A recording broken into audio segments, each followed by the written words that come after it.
1,24,000 পয়গাম্বর কোনো উম্মতে এই বিরোধিতা করে নাই, কিন্তু আমার নবীর উম্মত শ্রেষ্ঠ নবী পাইয়া উম্মতে শিরিকের ফতোয়া লাগাইয়া নবীর মহব্বতের আল্লাহ এবং বন্ধু নবীর একজন আরেকজনের প্রতি অভূতপূর্ব প্রেম ভালোবাসার নিদর্শনের উপর আঘাত করেছে।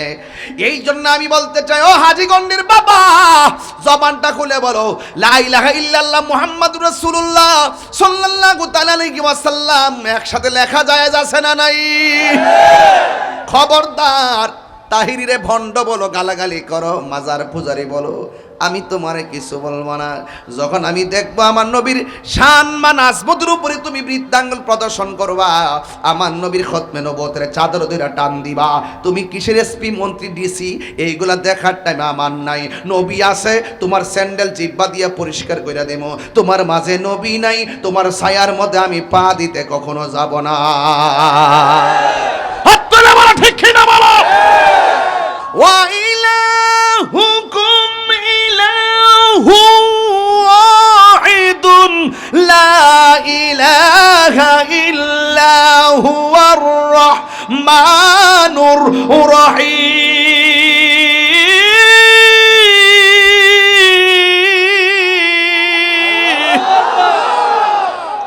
আল্লাহ কয়জন? ওই আল্লাহ নবীগণ, তোমরা যদি আমার নবীরে পেয়ে যাও ঈমান আনবা, আর দুনিয়াতে যায়া বলবা আমার বন্ধু নবী আসতেছে। জোরে কোনা সুবহানাল্লাহ। কে আসতেছে? আর জোরে কোনা কে আসতেছে? এই কথা বলার পরে 1,24,000 পয়গাম্বর সব দুনিয়াতে আয়েশা বলছে আমার নবী আসতেছে আসতেছে, কিন্তু আমার নবী যদি না আসতো সব নবীর কথা মিথ্যা হয়ে যেত। আমার আল্লাহ নবীরে পাঠাইয়া সব নবী আগমনের বার্তার উপরে সিল মেরে দিয়েছে, সত্যায়ন করে দিয়েছেন, স্বাক্ষর করে দিয়েছেন, সত্যায়ন করে দিয়েছেন। এই ইন্দিমিং টাইমে আমার নবী দুনিয়াতে আসবে। মা আমেনা বলেন আমার বন্ধু নবী দুনিয়াতে আসবে।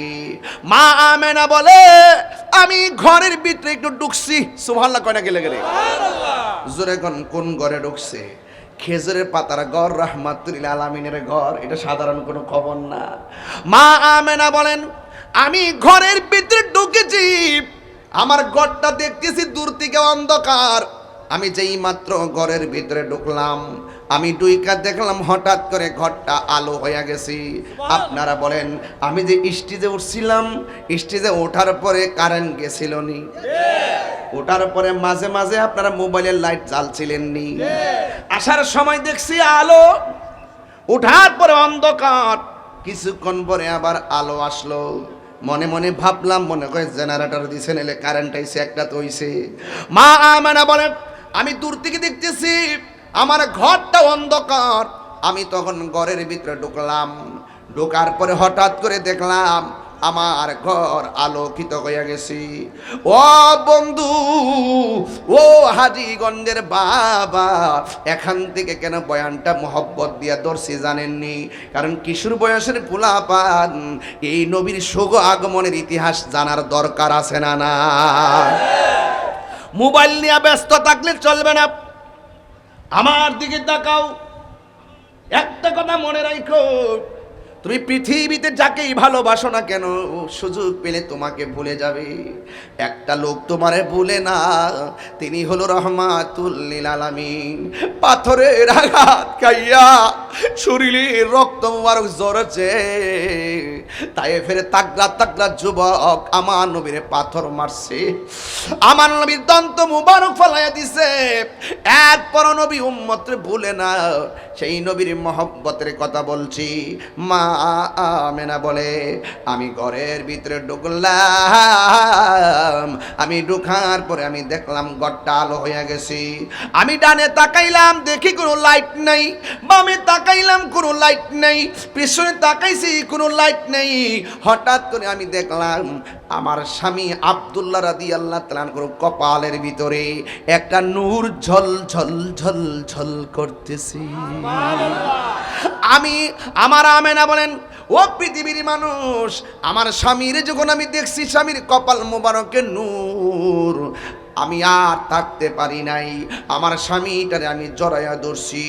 আমি স্বামীর কপাল যেই জায়গার মধ্যে নূরটা দেখতেছি ওই জায়গার ভিতরে আমি একটা চুমা দিলাম। চুমা দেওয়ার পরে রাতের বেলা আমি ঘুমের ঘরে গেলাম। ঘুমের ঘরে যাওয়ার পর আমি স্বপ্নে দেখলাম একজন পয়গাম্বর আমার ঘরের মধ্যে হাজির হয়ে গেছি। চিৎকার মেরে কি আল্লাহু আকবার বলা যাবে না?